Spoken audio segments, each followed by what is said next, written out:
Go to 64 here. Today I'll be showing you how you can set up a Factorio server on Amazon Web Services.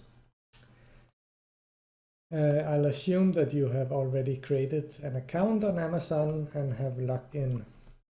At that point you should see this home screen. So the first thing we need to do is create a virtual machine on which our server can run. So for that we go to EC2 and here we go under instances. So now we can launch a new instance, and here I'll choose the Amazon Linux. I'm not sure which distribution of Linux is the best for running Factorio, so we'll just pick this one. And Factorio, as far as I know, is single-threaded, so there's no point in having more than one CPU if we are only going to run the game. And 1 GB of RAM should be sufficient as long as you're not running a lot of mods. So I'll pick the T2 Micro type of machine, which has the advantage of being free as long as you only run one at a time. Here we'll just use the defaults, and for storage 8 GB should be enough. Then on the security group, we have to do some firewall openings. So I'll name this Factorio.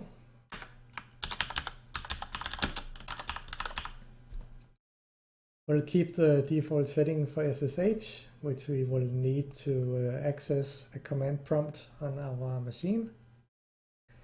And then we need to add a custom UDP rule because Factorio is using UDP protocol, and the default port is 34197. So, and we keep this open from any IP address.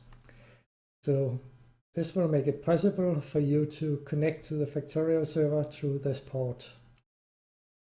So now we are ready with the virtual machine, so we click Review and Launch. And launch. Now we need a key pair, which is needed to be able to connect to the server securely. So I will choose to create a new pair, and we'll call it Factorio key. And then we download that key.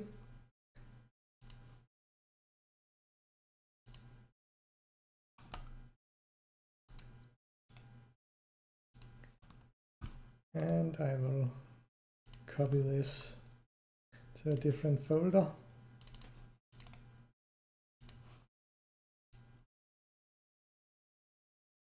And then we'll launch the instance.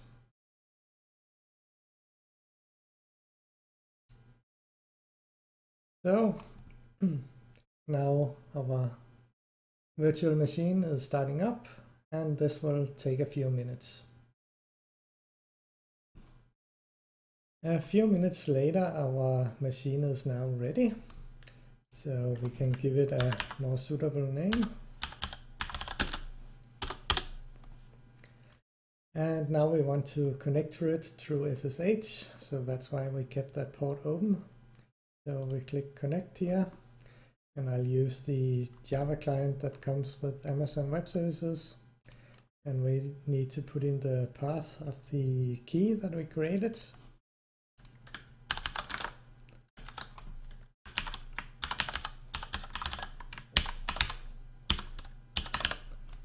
And then launch the client.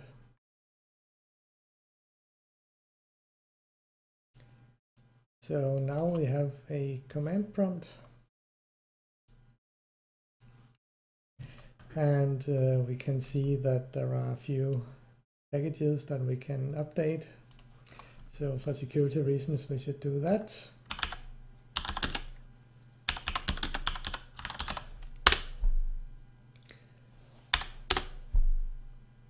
And then that's done. Now we need to download the server software. So let's check on the web page on the Factorio homepage. So I'll be using version 13. So we copy the link location here. And then I'll use wget to download. So paste in this. And now we have downloaded the Factorio server software. And I'll just rename the file. It's actually a tar.gz file. So now we can unzip and this gives us a tar file which we can also extract.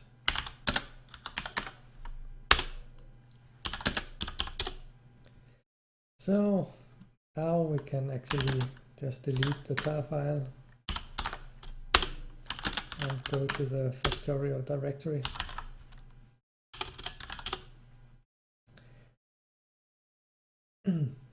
So if we go in the data directory, we'll see there's a server settings file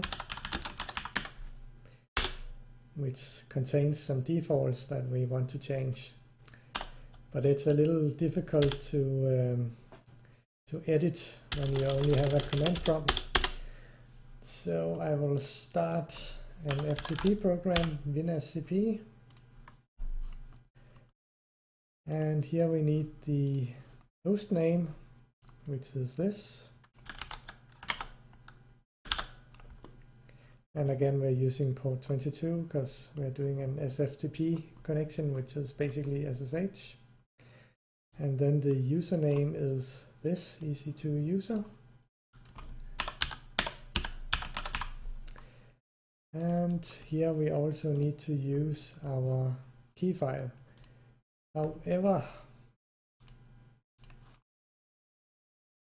the key that we created is not supported by WinSCP, so we have to convert it. So we say OK to this and simply save our private key and call it Factorio key.pdk.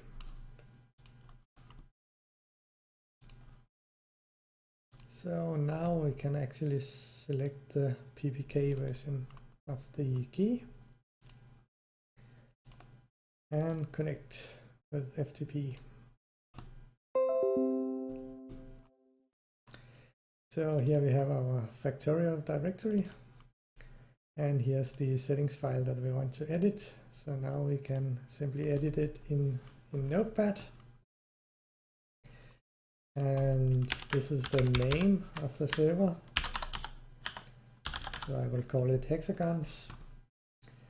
And then I had already prepared a description.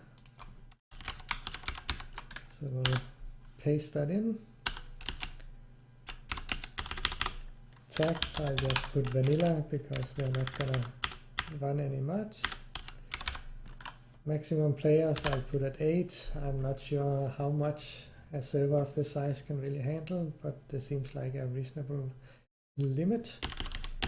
We want to have a public server, and that means I have to put in my credentials for the factorio.com user account.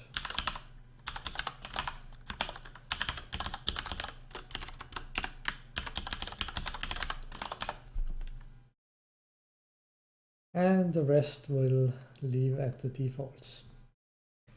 So now we can simply close this and save it, and it will be uploaded to the virtual machine. So if we go back here, so we can see it has now been changed.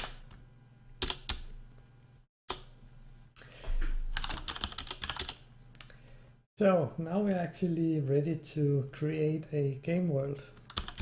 So we need to go in the bin directory and start Factorio with the command create, and we'll put the game world file here.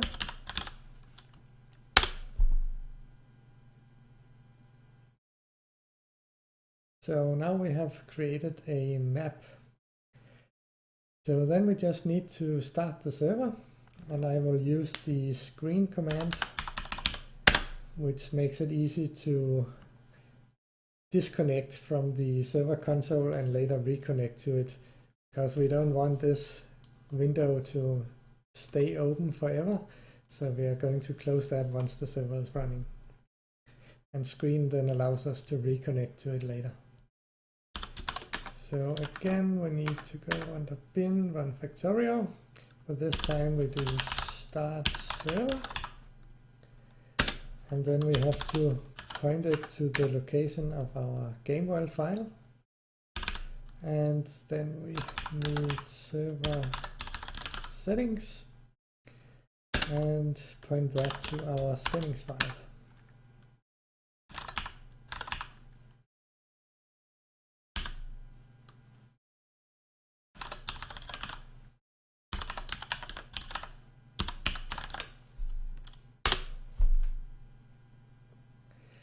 And now the server is running.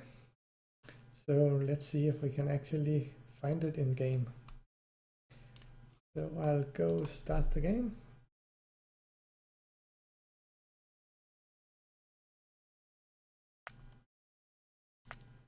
And we'll browse public games and search for Hex. So here we have the server, and we can see the description I made. And we'll try joining the game, and it actually works.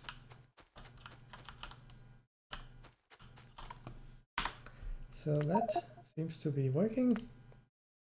Now the smart thing about using screen is that we can now press Ctrl-A followed by D, and this will bring us back to our command prompt. Now we can actually close the SSH window here, and our server will still keep running. And then later on, when we want to do something with the server again, we can create a new SSH window, and then we do screen-R, and then we are back to the server console.